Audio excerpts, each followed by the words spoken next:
ಯಾವ ತರ ಕಥೆ ಮಾಡ್ಬೇಕಾಗಿತ್ತು ಅಂದ್ರೆ ಬರೀ ಅಂಡರ್ವರ್ಲ್ಡ್ ಮಾಡ್ಬೇಕಾಗಿತ್ತ? ಅಲ್ಲ, ಬರೀ ಬರೀ ಈಗ ಇರುವ ರೌಡಿಗಳ ಬಗ್ಗೆ, ಪೊಲೀಸ್ ಬಗ್ಗೆ, ರಾಜಕಾರಣಿಗಳ ಬಗ್ಗೆ ಇದನ್ನ ಮಾಡೋದಕ್ಕೆ ಒಂದೇ ಒಂದು ಕಾರಣ, ಆ ಸಾವಿಗೆ ಬಲಿ ಆಗ್ತಾರಲ್ಲ ಅವ್ರಿಗೆ ತಲೆ ಮೇಲೆ ತಟ್ಟೆ ಇಲ್ಲ. ಥ್ರೂಔಟ್ ವರ್ಲ್ಡ್, ನಾನು ಬರೀ ಇಂಡಿಯಾ ಹೇಳ್ತಿಲ್ಲ, ಇದನ್ನ ಇಂಗ್ಲೆಂಡ್ ನಲ್ಲಿ ನಡೆಯುತ್ತೆ, ಫ್ರಾನ್ಸ್ ನಲ್ಲಿ ನಡೆಯುತ್ತೆ, ಜರ್ಮನಿಲಿ ನಡೆಯುತ್ತೆ. ನೀವು ರೆಫರ್ ಮಾಡಿ ಆನ್ಲೈನ್ ಗೊತ್ತಾಗತ್ತೆ ಇವತ್ತು ಎಷ್ಟೆಷ್ಟು ನಡೀತಾ ಇದೆ. ಎಲ್ಲ ನಮಸ್ಕಾರ ಒಬ್ಬ ದೊಡ್ಡ ಶ್ರೀಮಂತ ಸುಮಾರು 300-400 ಹೆಣ್ಮಕ್ಳನ್ನ ಕೊಡ್ತಾನೆ 10 ವರ್ಷದಲ್ಲಿ. ಎಲ್ಲ ನಮಸ್ಕಾರ ಹೆಸರು ನೀವು ಎಷ್ಟು ಜನ ಕೇಳಿದ್ರು ಗೊತ್ತಿಲ್ಲ, ತುಂಬಾ ದೊಡ್ಡ ಹೆಸರು ಅವನು. ಜಗತ್ತಿನ ಎಲ್ಲಾ ಶ್ರೀಮಂತರು ಅವನು ಇದಕ್ಕೆ ಹೋಗ್ತಾರೆ ರ್ಯಾಂಚ್ಗೆ. ಅಲ್ಲಿ ಮೆಕ್ಸಿಕನ್ ಹುಡುಗಿಯನ್ನ ಬಲಿ ಕೊಡ್ತಾನೆ. ಅವ್ರು ಹೇಳ್ತಾರ, ಅವರು ಏರ್ಪೋರ್ಟ್ ನಲ್ಲಿ 3 ಜನ ಹುಡುಗಿ ಇರೋದು ಗೊತ್ತು, ಅವ್ರು ಹೆಂಗ್ ಹಿಂದಕ್ಕೆ ಹೋಗೋದು ಗೊತ್ತಿಲ್ಲ ನಮ್ಗೆ, ಹಿಂದಕ್ಕೆ ಹೋಗಿಲ್ಲ ಅವರು. ಸೊ ಇದು ಇವತ್ತು ನಡೀತಾ ಇದೆ.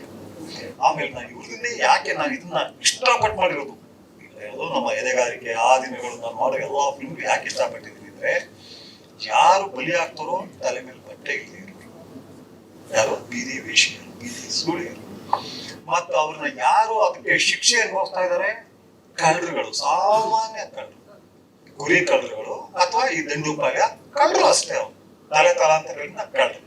ಒಬ್ಬ ಮನುಷ್ಯ ಅವ್ರು ನೋಡ್ತಾ ಇದ್ರೆ ಅವ್ನ ಕಳ್ತನಕ್ಕೆ ಹೋಗಲ್ಲ, ಅವ್ರು ಒಬ್ರು ಕಾಣಬಾರ್ದು, ಆಗ ಹೋಗ್ತಾನೆ, ಇಲ್ಲಿ ತರ ಹೋಗಿ ಬಂದ್ಬಿಡ್ತಾವ. ಆ ಕಾರಣಕ್ಕೋಸ್ಕರ ಇದನ್ನ ಯಾರು ಹೇಳಲ್ಲ. ತಲೆ ಮೇಲೆ ಬಟ್ಟೆ ಇರೋ ಕಥೆ ಇದೆಯಲ್ಲ ಎಲ್ಲರೂ ಹೇಳ್ತಾರೆ.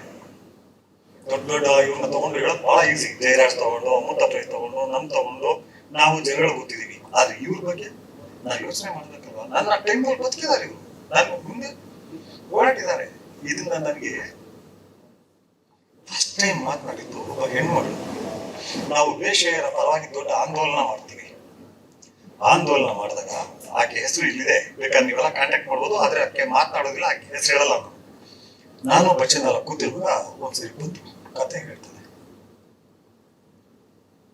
ನಾವ್ಯಾವತ್ತು ಯಾವುದೇ ರೀತಿಯಲ್ಲಿ ವೇಷ ಹಿಂಸೆ ಕೊಟ್ಟವರಲ್ಲ ಅಥವಾ ಹಣ ಕೊಟ್ಟು ಕರ್ಕೊಂಡು ಹೋದವರಲ್ಲ. ನಾವ್ಯಾರು